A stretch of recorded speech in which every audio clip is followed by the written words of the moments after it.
ಎಲ್ಲ bike taxi ಚಾಲಕರ ನಮಸ್ಕಾರ. ನಾನು ನಮ್ಮ bike taxi welfare association president ಆದಿ ಮಾತಾಡ್ತಾ ಇದ್ದೀನಿ. ಇವತ್ತು ನಮ್ಮ ಬೈಕ್ ಟ್ಯಾಕ್ಸಿ ಚಾಲಕರಿಗೆಲ್ಲರೂ ಕೂಡ ಒಂದು ಸಿಹಿ ಸುದ್ದಿ ಹೇಳೋಣ ಅಂತ ಈ ವಿಡಿಯೋ ಮಾಡ್ತಾ ಇದ್ದೀನಿ.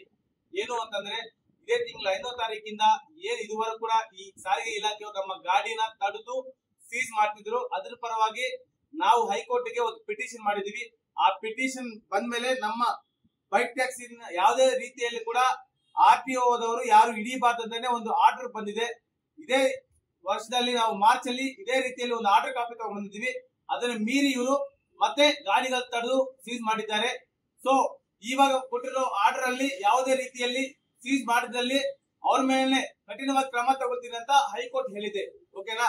ಮತ್ತೆ ಇಂದಿನಿಂದ ನಮ್ಮ ಬೈಕ್ ಟ್ಯಾಕ್ಸಿಗಳು ಎಲ್ಲರೂ ಕೂಡ ಬೈಕ್ ಟ್ಯಾಕ್ಸಿ ಚಲಾಯಿಸಿ ಯಾವುದೇ ತರ ತೊಂದರೆ ಇರೋದಿಲ್ಲ, ಯಾವುದೇ ತರ ತೊಂದರೆ ಇಲ್ಲ. ಹಾಗೆ ನಮ್ಮ ಬೈಕ್ ಟ್ಯಾಕ್ಸಿ ವೆಲ್ಫೇರ್ ಅಸೋಸಿಯೇಷನ್ ಯಾವಾಗ ಕೂಡ ನಮ್ಮ ಬೈಕ್ ಟ್ಯಾಕ್ಸಿ ಚಾಲಕರ ಪರವಾಗಿ ನಿಂತಿರುತ್ತೆ. ಯಾರು ಕೂಡ ಭಯ ಬೀಳೋ ಅವಶ್ಯಕತೆ ಇಲ್ಲ. ಆಟೋ ಚಾಲಕರು ಏನಾದರೂ ರಸ್ತೆಯಲ್ಲಿ ತೊಂದರೆ ಮಾಡಿದ್ದಲ್ಲಿ 112 ಕಾಲ್ ಮಾಡಿ. ಹಾಗೆ ನಮ್ಮ ಬೈಕ್ ಟ್ಯಾಕ್ಸಿ ಚಾಲಕರ ಪರವಾಗಿ ನಮ್ಮ ಬೈಕ್ ಟ್ಯಾಕ್ಸಿ ವೆಲ್ಫೇರ್ ಅಸೋಸಿಯೇಷನ್ ಕೂಡ ಇರುತ್ತೆ. ಯಾವುದೇ ತರ ಭಯ ಬೀಳೋ ಅವಶ್ಯಕತೆ ಇಲ್ಲ.